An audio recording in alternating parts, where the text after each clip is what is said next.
My name is Daniel Cole, and I was 24 years old working as a line cook at Lumiere, one of Chicago's most exclusive five-star restaurants, when I fell in love with a woman who would change my entire life.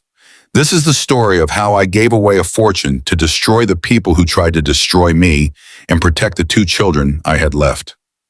My own family came from old money, the Cole name attached to a chain of private banks across the Midwest, but I had never seen a cent of it. My father always favored my older brother and sister, calling me the disappointment of the family the day I chose culinary school over business school. They cut me off financially before I turned 20, telling me I'd come crawling back within a year. I never did. I worked my way up in restaurant kitchens instead, proud of every callus on my hands, while my family attended galas and pretended I didn't exist unless someone asked directly. I had worked at Lumiere for almost 3 years by the time Margaret Ashford walked in on a quiet Friday afternoon. I made $5,000 a month, modest by the restaurant's standards, and even more modest compared to the world I'd been born into. And I never once asked management for a raise, content with quietly perfecting my craft in the kitchen while chefs around me climbed over each other for recognition. Margaret was 26, 2 years older than me, and she came in every Friday to eat alone at the same corner table, always ordering the same Serid Branzino. One evening, the head chef sent me out personally to explain a dish, and Margaret laughed at something clumsy, I said, and that was the beginning of everything. She had inherited a logistics empire from her late father while still in her early 20s, thrust into a world of boardrooms and shareholders long before she was ready for it. Yet she never once mentioned any of that to me until our third date. She fell for me anyway, and I fell for her the moment she laughed at one of my terrible jokes, both of us quietly amused that neither of us cared about the other's money at all. A year into our marriage, Margaret gave birth to twins, a boy born just minutes before his sister. We built a life together that had nothing to do with either family's fortune and everything to do with the quiet mornings we shared before either of us had to face the world. I kept working at Lumiere the entire time, still earning my same modest salary, still refusing every offer of a raise or promotion because I never wanted anyone to say I married Margaret for comfort, the same way my own family had once accused me of wanting an easy life from them. For 3 years, I stood beside Margaret through late nights at the office, family disputes, and every quiet moment in between. I simply loved her, and I loved raising our twins alongside her. When Margaret died suddenly of a brain aneurysm at 29, I was 27 years old and completely lost. What almost no one knew was that Margaret had quietly purchased a controlling stake in Lumiere 2 years earlier as a private investment, and in her will, she left that stake entirely to me, making me the restaurant's majority owner and, within months, its acting CEO. I told no one at work. I kept showing up in my same plain clothes, working quiet shifts in the kitchen when I could, letting the new management team run daily operations while I grieved in private. Within 2 days of Margaret's funeral, her siblings, Preston and Vanessa Ashford, filed an aggressive legal claim demanding the estate, the logistics corporation, and every liquid asset Margaret had left behind. They called me an opportunist who married their sister for her money. They wanted me erased and humiliated in front of everyone who had ever known the Ashford name. A few weeks into the lawsuit, I decided to take my own mother out for her birthday, choosing Lumiere without telling her I now owned it.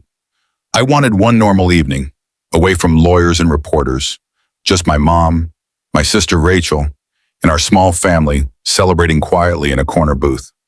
My mother had softened toward me slightly over the years, though the rest of the family still treated me as the poorest, least successful Cole.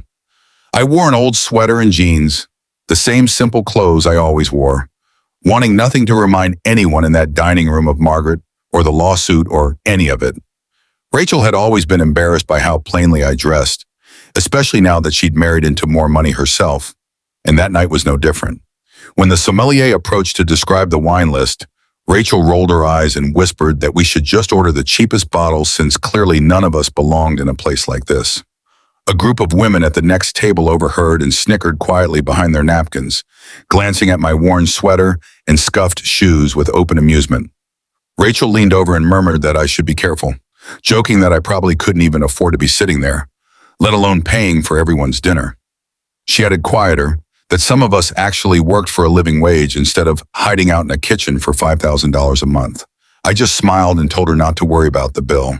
I didn't correct her. I didn't tell her that the exposed brick walls, the hand-blown glass fixtures, and the kitchen brigade moving behind the pass all technically belonged to me.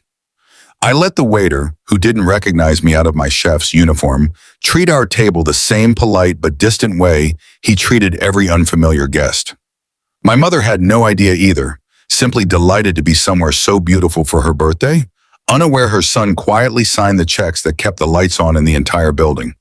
Rachel spent most of the appetizer course making little comments about the prices on the menu, the kind of comments people make when they feel out of place and want to blame someone else for it. She didn't know that the general manager, passing by our table, gave me the smallest nod of recognition before continuing on, careful not to blow my cover in front of my own family. I let it go, the same way I had let my father dismiss me for a decade, the same way I had let Preston and Vanessa mock me for months. Some victories require staying quiet a little longer. My attorney, a sharp and loyal man named Charles Whitfield, sat across from me the night the Ashford lawsuit arrived and told me we could fight this for years and win. I listened to Charles lay out his strategy, and then I told him something that made him think I had lost my mind from grief. I told him to give Preston and Vanessa everything they wanted, the estate, the logistics corporation, all of it, as long as the twins' personal trust in my ownership of Lumiere stayed completely untouched and out of the negotiation entirely. Charles studied my face for a long moment, then nodded slowly, beginning to understand that I was not surrendering. I was setting a trap. Word spread fast through Chicago's elite circles that Margaret's grieving young widower had rolled over without a fight. Preston and Vanessa celebrated in the penthouse suite of their sister's own building, mocking me to anyone who would listen. I let them talk. The final hearing was set for a gray Tuesday morning, and the courtroom filled with relatives, journalists, and corporate board members eager to watch my public humiliation. I walked in wearing a plain gray suit, calm and composed, while Preston and Vanessa sat across the aisle with matching smirks. Their attorney, a polished man named Gerald Thorne, announced that a full agreement had been reached, granting his clients absolute control of the Ashford estate and corporation. The judge asked if I understood I was signing away rights to a fortune worth billions. I signed every page without hesitation. Preston and Vanessa turned to the cameras with triumphant grins. Then Gerald Thorne began his final review of the documents, and the color drained from his face. Preston snatched the papers from him, demanding to know what could possibly be wrong. What Preston and Vanessa never knew was that Margaret's corporation was quietly collapsing under a massive embezzlement scheme that Preston himself had been running behind his sister's back for years. I had discovered the evidence weeks before Margaret passed. I said nothing. I waited, and I made sure our twins' inheritance and my stake in Lumiere were legally sealed off from whatever was coming. The clause Charles had inserted stated that whoever assumed ownership of the corporation also assumed every past, present, and future legal and financial liability tied to it, along with an automatic federal audit triggered the moment ownership transfer. By demanding everything, Preston and Vanessa had signed themselves directly into the center of a federal investigation. Preston went pale. Gerald whispered that the corporate debt alone would bankrupt both siblings within 30 days. Vanessa's composure cracked entirely as reporters shouted questions across the courtroom. 2 days later, federal agents raided the Ashford corporate offices, arresting Preston on charges of grand larceny, tax fraud, and corporate embezzlement. Vanessa was forced to liquidate her properties and savings.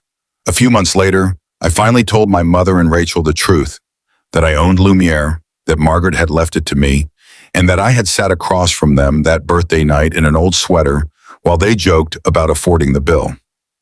Rachel went quiet for a long time before apologizing, admitting she felt foolish for how she'd acted, embarrassed that the brother her own family had written off for years had quietly built something none of them ever managed to touch. My father, hearing the news secondhand, tried reaching out for the first time in years. I didn't return the call. Some doors, once closed by someone else's hand, don't need to be reopened just because the view changed. I moved our small family out to a house on the coast of Maine, raising 2 toddlers on my own, still occasionally cooking quiet dinners in Lumiere's kitchen whenever I visited the city, always in the same plain clothes, never needing anyone to know who I really was unless I chose to tell them. I kept one photograph of Margaret on the windowsill of my new home, feeling at peace knowing I had protected the life she built for our children, even if it meant losing every material piece of the Ashford name myself. I never needed the money or the recognition, not from the Ashfords and not from my own family. I needed our kids to grow up safe, and I needed the people who once mocked simplicity to finally understand it never had anything to do with what someone could actually afford.